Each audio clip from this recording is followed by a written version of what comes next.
Buenas tardes, seguidores Proyecto de Vida. Una vez más estamos aquí para compartirles un mensaje de la palabra de Dios de Chihuahua para el mundo, del ministerio El Cordero de Dios de Chihuahua. Saludos y bendiciones, hermano Pablo. Amén. Rafa, Dios te bendiga. Este, Aquí estamos nuevamente y qué bueno que ves este video.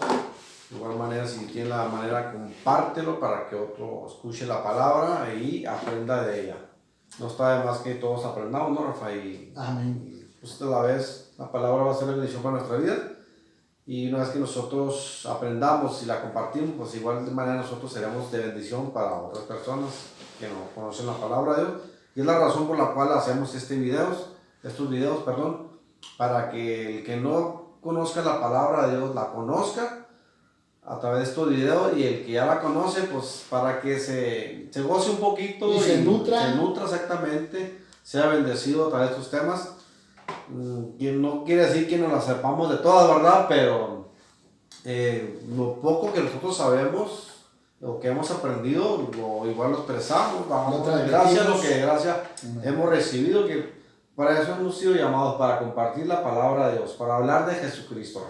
Así es, Pablo, y como dices, ¿verdad? Este es el fin de estos mensajes, que tú te nutras, que tú aprendas, y nos gustaría, ¿verdad?, que tú abrieras tu Biblia y compararas lo que nosotros estamos diciendo, porque la palabra de Dios es el filtro de todo mensaje, y nosotros queremos apegarnos más a la Biblia, no que seamos unos sabios o que lo conozcamos de todo, ¿va?, del pie al pa, como dice el hermano Pablo, sino que te invitamos a que tú leas la Biblia, a que tú abras tu Biblia y digas, sí, cierto, lo que están diciendo estos hermanos está de acuerdo a la palabra de Dios. Lo que están diciendo estos hermanos no va de acuerdo a la palabra de Dios. Y una tachita, y envíenos sus comentarios, ¿verdad? ¿Por qué no? Porque aquí estamos para aprender, para edificar, para bendecir. Así es, incluso si tendrán alguna petición, pues igual oramos una petición, no importa cuál sea la petición. Si no lo quieren decir, igual manera nomás digan, tengo una petición. Si no lo quieren decir con claridad, pero de igual manera oramos por ella, y pues Dios conoce las cosas, Dios conoce la necesidad. Así es. Entonces Dios, antes que nosotros le pidamos a Dios, dice la Biblia que Dios ya conoce nuestra necesidad, entonces Dios lo sabe todo. Es cuestión nada más de que nosotros como apoyo entramos para orar para cualquier petición. ¿Sí? Y sin más preámbulo, ¿verdad?, como luego se dice, vamos a entrar al tema. Hoy es un tema ya muy conocido por todos, vamos a hablar del Padre Nuestro, pero hoy traemos un sazón diferente, Pablo. Amén, así es. Sí, porque normalmente los que hemos leído el Padre Nuestro, pues lo hemos leído a lo mejor como una oración así robotizada, ¿no? Sí. Entonces, pero muchas veces no sabemos el trasfondo que trae esta oración, en la profundidad, la enseñanza que nos puede dar, porque una oración, por muy corta que sea, escrita en la Biblia, trae mucha enseñanza y mucha edificación para las vidas. Entonces, una vez que nosotros vamos aprendiendo de esa oración, pues nos vamos enriqueciendo espiritualmente. Así lo dije correctamente. Y el Padre Nuestro, para empezar, es una oración enseñada por Jesús, Rafa, perdón. Sí, amén. Que está estructurada en una serie de 5 versículos, esta oración. De Mateo, capítulo 6, del verso 9 al 13. Sabemos que el Padre Nuestro, pero esta oración tiene varios trasfondos, como dije anteriormente, y varios significados. Entonces, amén, es la razón por la cual Jesús dijo, vosotros pues orad de esta manera, y luego ya Jesús nos dice cómo nosotros debemos orar de la manera que es una enseñanza y a la vez una orden, ¿sí? Porque bueno, Jesús está diciendo, fíjate, Rafa, dice, vosotros pues orad de esta manera. O sea, es una orden que Jesús les está haciendo, indicando, y a la vez es una enseñanza de cómo se debe orar. Así es. Por ejemplo, vamos ahí si nos puede leer el primero, Rafa, el versículo 9, Mateo 6, 9. Dice, vosotros pues oraréis así al Padre, Padre nuestro que estás en los cielos, santificado sea tu nombre. Amén. Santificado sea tu nombre. Son 5 versículos, este es el primero. Entonces Jesús dice, bueno, según la historia, Rafa, en aquellos tiempos de los judíos, el pueblo de Israel, en aquellas naciones y ciudades de Israel, o vecinas, se puede decir, de Israel, había muchos altares, ¿sí? Uh-huh. Muchos tenían muchos dioses, había mucha religiosidad también, como hoy actualmente lo hay. Entonces, entre más alto, normalmente la historia dice que en los cerros o las montañas había altares. Por eso se les llamaba los lugares altos. Sí, según cada imagen o dios de ellos, o su ídolo, se puede decir, entre más alto estuviera su altar de su dios, para ellos era más poderoso. ¿Sí? Entonces, si digamos en un cerro, una montaña, había 5 altares de 5 dioses diferentes, el que estuviera más alto, en la posición más alta, era aparentemente más poderoso. Amén. ¿Sí? Pero fíjate la diferencia, cómo Jesús marca la diferencia. Por eso Jesús les enseña a los discípulos y les dice: vosotros pues oráis así: Padre nuestro que estás, ¿dónde?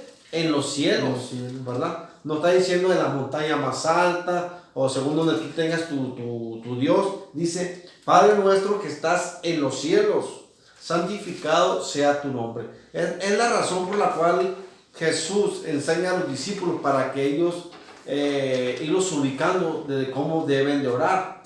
Y aún para los que los escuchan también, para que hagan la diferencia, ¿no? De una oración a otra. Así es, ¿verdad? Entonces, vamos a definir qué es la oración, bro. Cantaba el hermano Marín un canto, Pablo, bendita oración, ¿verdad? Sí. ¿Y qué es la oración? Es el acceso directo a Dios. Así es. Entonces aquí el Señor Jesús nos enseña que toda clase social, todo hombre, toda mujer, no importa la cultura, no importa la raza, dice que todos podemos acercarnos a Dios. Ahora, un dato muy importante, Pablo, que dice: cuando ores, ¿cómo te vas a acercar a Dios? Así, de esta manera: Padre nuestro que estás en los cielos.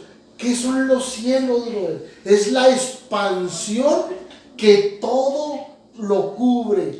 Es la expansión donde Dios se manifiesta en todo tiempo y en todo lugar, bro. Hay un salmo, no recuerdo la cita, pero dice que los cielos cuentan la gloria de Dios. Y el firmamento, el Salmo 19, anuncian la obra de su mano. Amén. Entonces, hay la diferencia. Entonces, por eso Jesús dice: Padre nuestro que estás en los cielos. O sea, los cielos, todos sabemos dónde está el cielo, ¿verdad? Sí, que es la expansión. Antemano, ¿cómo se dice? Se me dio la palabra. Por lógica. Entonces, sabemos dónde están los cielos y sabemos que hay un Dios en los cielos. Y Jesús enseña y ubica a los discípulos de esa manera, cómo se deben dirigir a Dios, hacia dónde. Hay muchas veces, cuando por ahí dicen en las redes sociales, cuando tú no tienes conocimiento bíblico, a cualquier santo le rezas. Pero aquí el Señor Jesús nos da una enseñanza y un enfoque a quién tenemos que orar.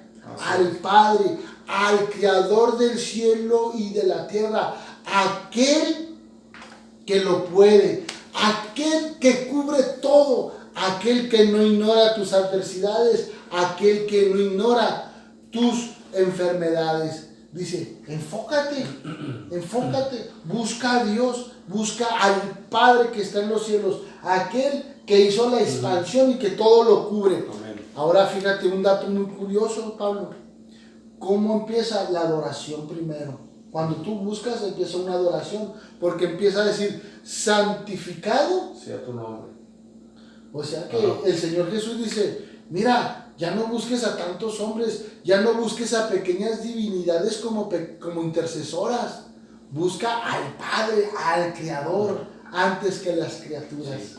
Sí, Jesús les enseña que primero, a través del versículo 9 dice Padre nuestro que estás en los cielos, haciéndole saber dónde está Dios, está en los cielos, ¿sí? Primeramente, y luego después dice, santificado sea tu nombre. O sea, empieza reconociendo a Dios como tu Señor, como dueño de tu vida y Salvador, después exaltando su nombre.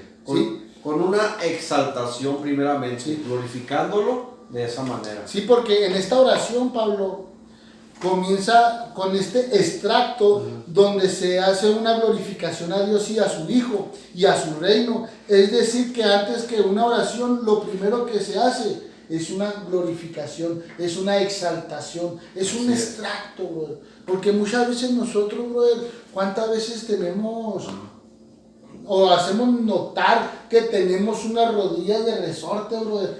¿Cómo es esto? Llegas, hincan y 2 minutos y te levantas. ¿Sí? ¿Por qué? No, son rápidas. Sí, porque nada más llevamos y desembuchamos todo lo que traemos en nuestra necesidad. Sí es válido y Dios está atento su oído a nuestro clamor, pero es mejor cuando tú con paciencia llegas y te postras y antes de exponerle a Dios tus quejas, antes de exponerle a Dios la causa de tu oración, ¿por qué primero no le adoras? ¿Por qué primero no exaltas a Dios? Porque hay una alabanza muy conocida, Pablo, en el alfarero, ¿verdad? ¿Qué dice una estrofa de esa alabanza? Quiero tu confianza en lugar de tu quejar. Quiero tu alabanza, ¿verdad? Así es. Dios quiere nuestra alabanza. Primeramente. Entonces cuando tú vas y buscas a Dios primeramente en alabanza, lo vas a encontrar porque el Salmo 22, brother, dice en el versículo 2 que Dios habita en medio de la alabanza de su pueblo, del pueblo que le adora, del pueblo que le busca, ¿verdad? El versículo 10, Rafa, dice, venga tu reino, hágase tu voluntad, como en el cielo, así también en la tierra. Aleluya. Reconociendo primeramente la voluntad de Dios. La declaración de nosotros es de, venga tu reino, ¿sí? Tu voluntad es la aceptación de Dios, o sea, quiere decir que nosotros tenemos que aceptar primeramente la voluntad de Dios, no la nuestra. Así es. O sea, en el momento que nos arrodillamos no estamos aceptando nuestra voluntad, sino la voluntad de Dios en nuestra vida. Es aceptarlo con nuestro libre albedrío primeramente. Así es, Pablo, y aquí nos está enseñando que muchas veces nosotros cuestionamos la voluntad de Dios, ¿no? ¿Cómo la cuestionamos? Con una pregunta que todo el mundo se hace. Yo creo que es la pregunta más grande del mundo. El por qué. ¿Por qué a mí, Dios? ¿Por qué yo? ¿Por qué mi familia? ¿Por qué mi hijo? Así es. Entonces, aquí el Señor Jesús nos está enseñando a que no cuestionemos la voluntad de Dios, sino que la aceptemos. Porque es preciso, dice el apóstol Pedro, que nuestra fe sea probada por el fuego. Así como el oro es probado por el fuego, nuestra fe debe de ser probada. Entonces aquí es cuando nosotros debemos de decirle a Dios, hágase tu voluntad, y tener una actitud, Pablo, como la tuvo el siervo Job, cuando dijo, Jehová dio, Jehová quitó. Sea bendito.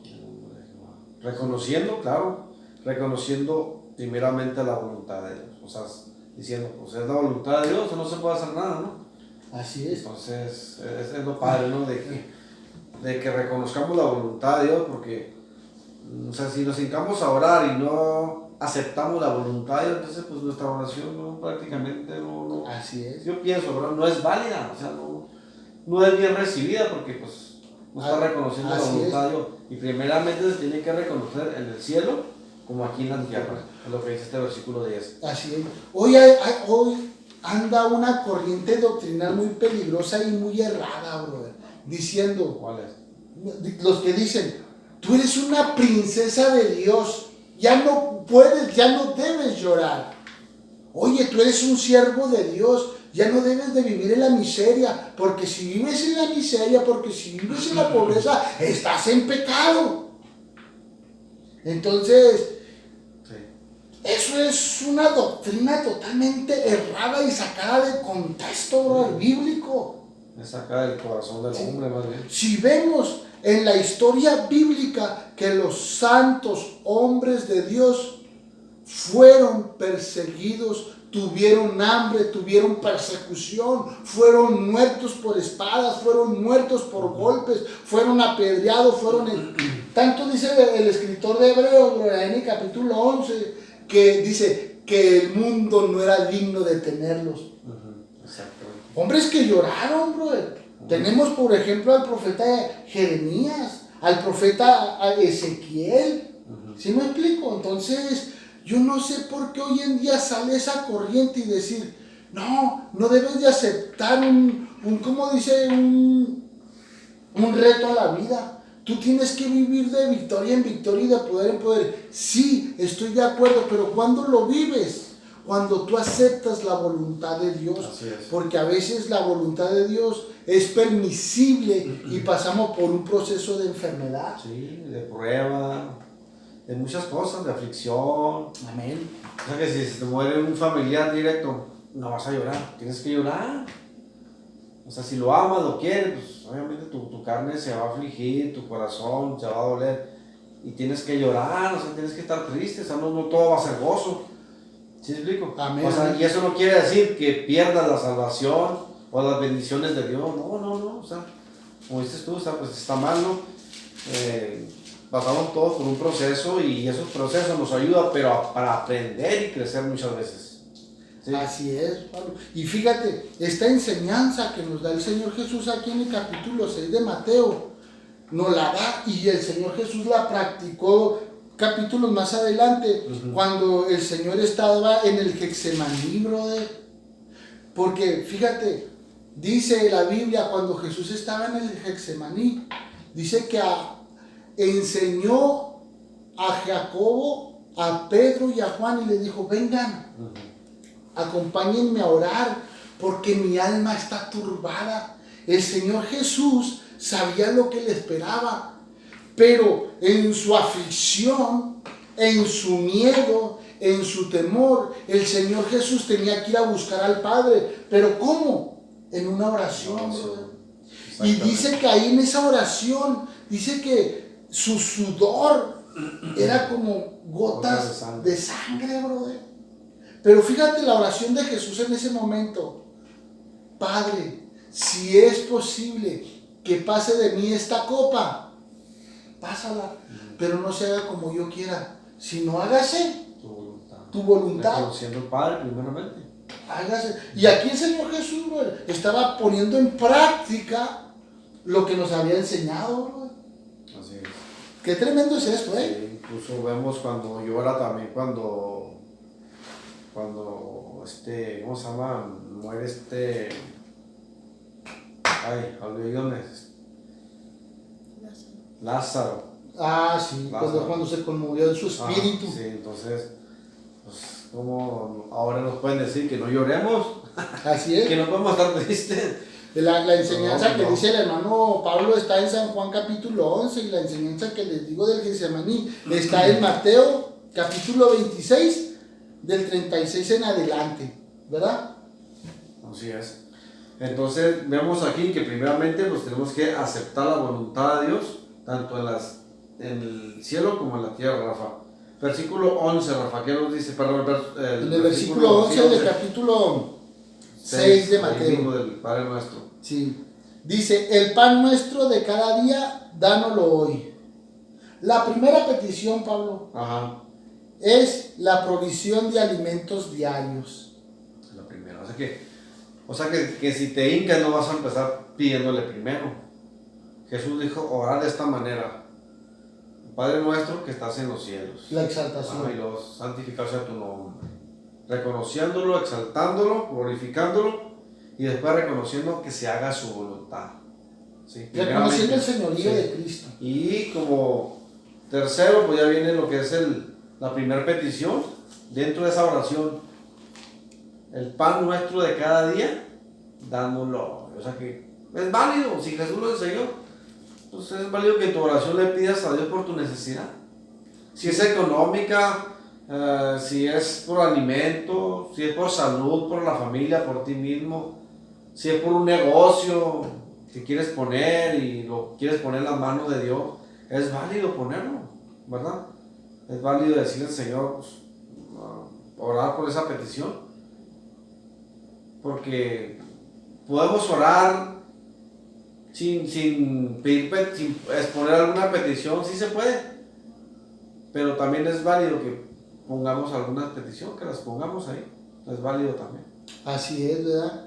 Entonces, mira, por decir, aquí el Señor Jesús nos da la enseñanza acerca de que pidamos por el pan. ¿Por qué? Porque el hambre, brother, es un sinónimo de vida. El pan es un sinónimo de vida, brother. No, y la Biblia dice que no solamente de pan vivirá el hombre. Está hablando que hay quienes viven solo para comer, ¿verdad? Sí. Y hay quienes comen para vivir. ¿Tú de cuál es el? Me aventaste una curva que esa no la pude batear, brother. Avísame. Avísame. No, Me acordé sí. de ese chascarrillo que sí. yo lo había escuchado. Y era para romper el hielo. Hay gente que come. Come como si nos odiara. Entonces, son contados, ¿verdad? Ahí la Biblia le llama glotonería. La glotonería ahí entra y es parte ya como pecado. Así es. Entonces, está pero aquí, vea, volviendo al tema, me sonrojas, hermano, me hiciste sudar. Sí, ¿sabes algo? Sí. ¿Qué pasa? Sé que lo ven comer como yo, pero no vivimos. Estoy ensanchando el territorio, estoy ensanchando el territorio. Dijo por ahí alguien. Tomas unas 3 de harina, sí. Yo ya no quiero ser el templo del Espíritu, quiero ser la catedral, ¿verdad? Quiero ser una basílica del Espíritu donde aquí sí hay lugar, Señor, para que te muevas. Aleluya. Ensanchando el territorio. Sí. Entonces, volviendo al punto del pan, brother, te decía que el pan, brother, es una característica de vida, brother, es un sinónimo de vida. Porque, ¿qué pasa, Pablo, cuando tú estás enfermo, brother? ¿No quieres comer? Sí, es se te va el hambre. Sinónimo de muerte. Porque estás afligido, estás triste y se te va el hambre, la verdad. Sí. El abstenerse de los alimentos y del agua, exceptuando el ayuno, ¿verdad? Porque sabemos que el ayuno, aún así va un ejemplo del ayuno, cuando te abstienes del pan y del agua, es para que tu carne muera. ¿Sí? Y la palabra sea vivificada en tu mente y tu corazón. Pero si tú, excepto por el ayuno, dejas de comer y dejas de tomar agua, güey, tú estás negándote a la vida. Es un sinónimo de muerte. Es como deseando mejor morirte, ¿no? Por decirlo así. Ándale. Entonces aquí el Señor dice, ustedes pidan por el pan, porque el pan es sinónimo de vida. Tú tienes que pedir provisión, así como Jacob cuando va a la tierra de su pariente Labán, cuando ora, cuando ve la escalera, cuando ve los cielos abiertos, lo primero que pide Jacob es que su viaje sea próspero. Entonces nosotros, como cristianos, como hijos de Dios, tenemos que pedirle prosperidad a Dios, sí, pero bajo los parámetros bíblicos. Señor, hazme un hombre próspero. Señor, hazme una mujer próspera en mi escuela, en mi trabajo. Que tu presencia vaya conmigo. Así es. Para la gloria de Dios, Rafa. Y el cuarto, dentro de esa oración, dice Jesús, le dice, y perdónanos nuestras deudas, como también nosotros perdonamos a nuestros deudores. Aquí estamos habiendo la humildad, ¿no, Pablo? Ajá. Sí, reconociendo, ¿no? De que eres deudor de una manera u otra, o sea, es imposible que no ofendas a alguien. ¿Sí me explico? En palabra, en conducta. Sí. Es imposible, o sea, eres hombre, cometes errores, eres imperfecto, hay debilidad en tu vida, como los grandes hombres de Dios, como los profetas, como Elías, como Eliseo, grandes hombres que hicieron grandes señales de parte de Dios. Dice la Biblia que eran hombres sujetos a pasiones también, como las nuestras. Amén. Hombres que sufrían, que se sentían tristes, hombres que se podían enfermar, hombres que pues tenían necesidad de una mujer, una esposa también. o sea, con pasiones semejantes a las nuestras, o sea, eran hombres que tenían sus debilidades también, sí, pero fueron grandes hombres de Dios. Entonces vemos aquí que pues Jesús, pocas palabras, nos habla, como dices tú, a través de este versículo, de que nosotros perdonemos, ¿verdad?, a nuestros deudores, como Él también nos perdona nuestras deudas a nosotros. Y no estamos, cuando hablamos de deuda, hablamos de que vayas y pagues lo que debes en Coppel. Simbólicamente también es para eso, ¿no? Electra. Pero eso raspa, bro, de calmado, también de hoja. Pero también aplica que la segunda petición esta entra como segunda petición. ¿Qué dice, Rafa? Perdona nuestras deudas. En otras versiones de la Biblia habla directamente del perdón de los pecados. Sí, o sea, entra también ahí, simboliza lo que es el pecado también. Entonces, porque siempre vamos a estar cometiendo errores. Eso a mí me queda claro. Entonces, no me puedo enaltecer o envanecer diciendo que yo no peco, que yo no cometo errores y hacerme ver que soy súper espiritual cuando yo sé que mi corazón es un corazón humano, ¿sí? O sea, de que estoy sujeto a pasiones, paso por aflicciones, por angustia, por dolor, por necesidades, ¿sí? Y debo tener precisamente esa humildad. Así es, Pablo, porque mira, está tremendo esto, bro. Es una petición, es la segunda petición. Perdónanos, Dios, perdona nuestras ofensas. Y es difícil perdonar, bro, porque somos orgullosos. Es difícil perdonar cuando somos soberbios. Es difícil perdonar cuando somos altivos. Aborrecemos de tal manera a la persona que cuando la vemos nos arruinan la vida, nos arruina el momento. Pero híjole, aquí hay una cláusula, brother. Hay una cláusula en el perdón, Pablo. Que si tú quieres ser perdonado, tienes que perdonar. Porque si tú no perdonas, no serás perdonado. No lo digo yo, está escrito en la palabra de Dios. Por eso en el momento del inicio del video te decíamos, abre tu Biblia, léela y comprueba si estamos hablando bíblicamente o son ideas deschavetadas de nosotros. Miren esta cláusula que dice aquí. Dice en el versículo 14, y habla el Señor Jesús, no lo dijo cualquier profeta, brother. Sí. Dijo, porque si no perdonas a los hombres sus ofensas, vuestro Padre también no va a perdonar sus ofensas. Mas si no perdonas a los hombres sus ofensas, tampoco nuestro Padre perdonará vuestras ofensas. Ahora, así es, hay que perdonar para poder ser perdonados. El Señor Jesús fue bien práctico en sus enseñanzas, brother. Sí. No podemos negar, brother, que el Señor Jesús era 100% Dios y era 100% hombre. Y si hablamos en la actitud de 100% hombre de Jesús, brother, quiero imaginarme que el golpe más bajo del Señor Jesús en su vida fue cuando lo rechazaron. No fue cuando lo latigaron, no fue cuando lo bofetearon, fue cuando lo negaron, brother. Sí. Quiero imaginarme esa escena, brother, cuando Pilato mostró a Jesús ante el pueblo y ante los sacerdotes. Estaba Pilato, estaba Jesús y estaba Barrabás. Y Pilato dijo, ¿a quién quieren que le suelte? ¿A Jesús o a Barrabás? Y la multitud, brother, gritó a Barrabás. Y lo más triste de esa... Negando a Jesús. Negando a Jesús. Y lo más triste, Pablo, de esa multitud, había gente que había escuchado a Jesús. Había gente que había recibido un milagro de Jesús. Sí. Había gente, bro, que había comido de los 4,000 panes, de los 5,000 panes. Y sabían que Jesús era un profeta de Dios, pero lo rechazaron. El golpe más duro de Jesús fue ese rechazo. Pero ¿por qué Jesús pudo resistir la caminata, brother, del enlosado, de ahí del pretorio, al cerro llamado Gólgota? ¿Por qué pudo resistir? Porque Jesús ya había perdonado. Mm. El corazón de Jesús no se había engrosado, no se había endurecido por la amargura, por la decepción o por la tristeza. No.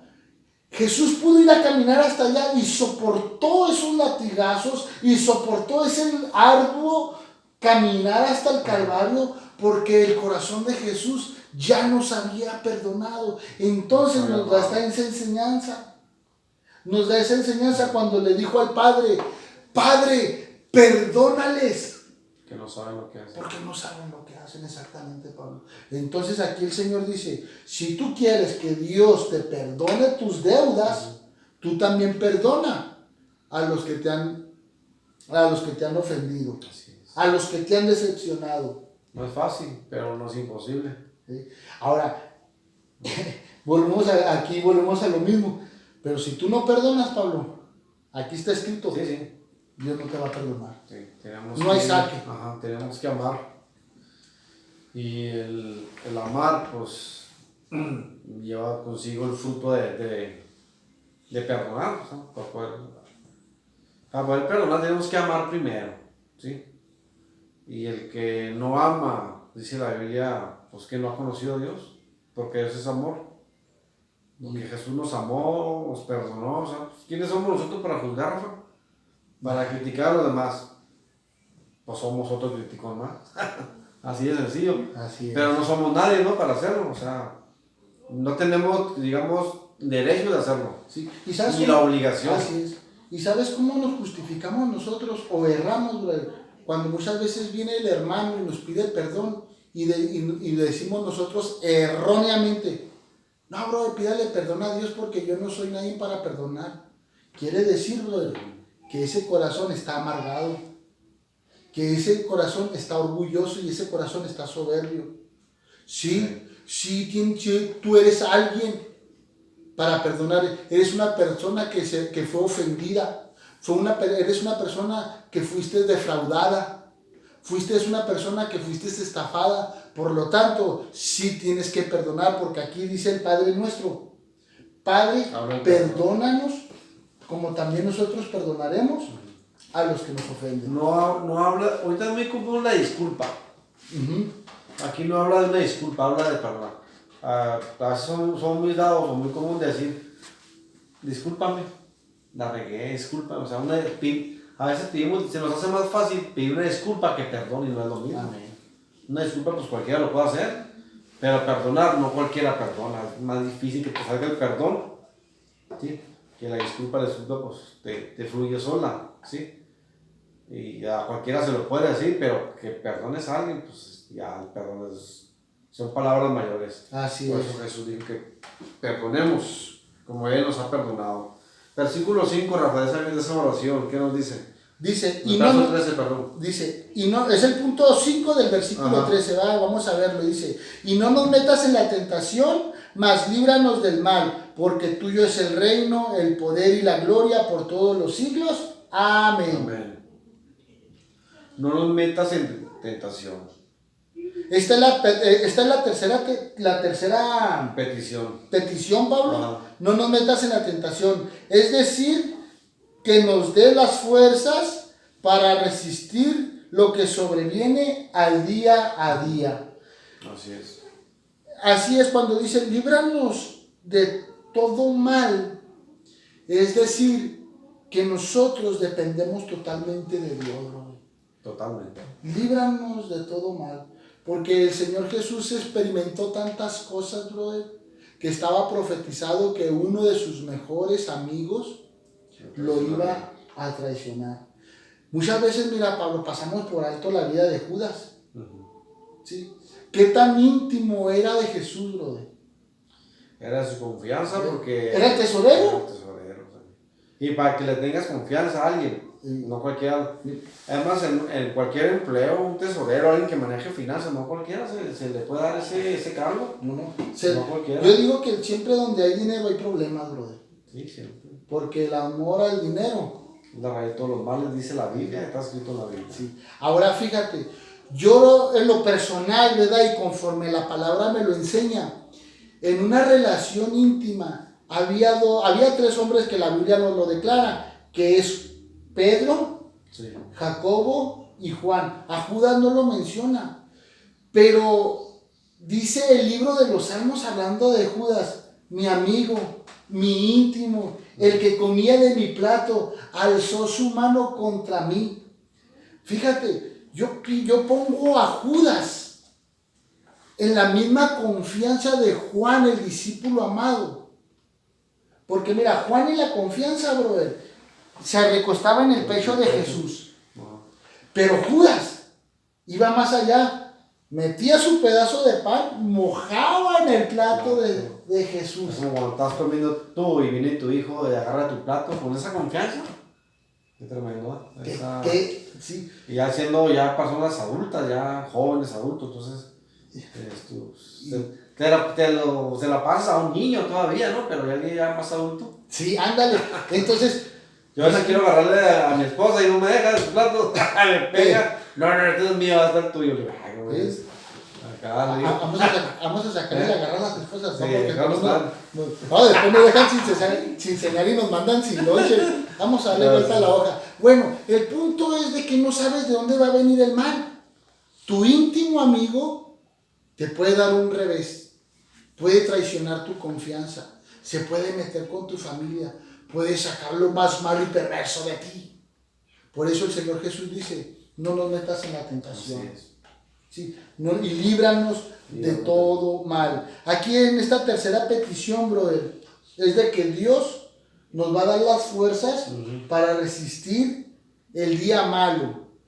Entonces, luego también prosigue la conclusión, Pablo, y la declaración, que es fuerza y poder de Dios. ¿Sí? Así es. Sí, porque nosotros somos muy común de que nosotros mismos nos metemos en problemas, sin que nadie nos meta. Nosotros solitos vamos y con nuestra lengua cometemos muchos problemas, ¿no? Entonces, hoy es muy común que en las redes sociales, ¿no? Te das cuenta cuando una persona ya anda en problemas o se anda metiendo en problemas. Porque todo se publica en las redes sociales. Y yo pienso que es el reflejo del corazón de esa persona, ¿verdad? Así es. Ahí se sabe si la persona está triste, está afligida, está pasando por necesidad, si la persona está amargada, si la persona no quiere perdonar, o sea, se delatan las personas, la verdad. Así o es. Los delatamos, ¿verdad? Estamos Así dentro de también nosotros. Entonces, Rafa, pues ojalá y tú que nos hayas escuchado y seguido a través de este video, hayas aprendido un poco de esta oración que es el Padre Nuestro, que Jesús les explica y les enseña a los discípulos cómo se debe orar. O sea que tiene un orden la oración. Así no es nada más, agarrarte a orar como loco, ¿no? Tiene un orden la oración. Tienes que, como hablamos al principio, reconocer al Padre, tienes que exaltarlo. Así es. Tienes que tener esa humildad para llegar ante su presencia a través de la oración, no con ¿cómo se dice? Con altivez, con soberbia. Amén. Porque pues hay personas que han dicho, pues, ¿por qué me debo acercar a Dios? ¿Cuál es la razón por la cual yo me debo acercar a Dios? Eso habla de que no tiene conocimiento de Dios y que a lo mejor, para empezar, pues no ama a Dios. Pero para acercarte a Dios tenemos que acercarnos con humildad primeramente. Así es. Reconociéndolo. Así que pues Dios te bendiga, esto es todo. Nos vemos la próxima con otro video. Ora por nosotros para que sigamos aquí continuando trayéndote más videos, tocando temas de la palabra de Dios. Si por ahí quieres saber de un tema, pues escríbenos por ahí, dale like, comparte el video con tus amigos, familiares. Si alguien no conoce a Dios, dile, mira, aquí está este tema, esperemos que te guste y puedas aprender un poco más de él y se lo compartes para la gloria de Dios. Amén, así es. Que Dios te bendiga, Cristo te ama. Dios te bendiga.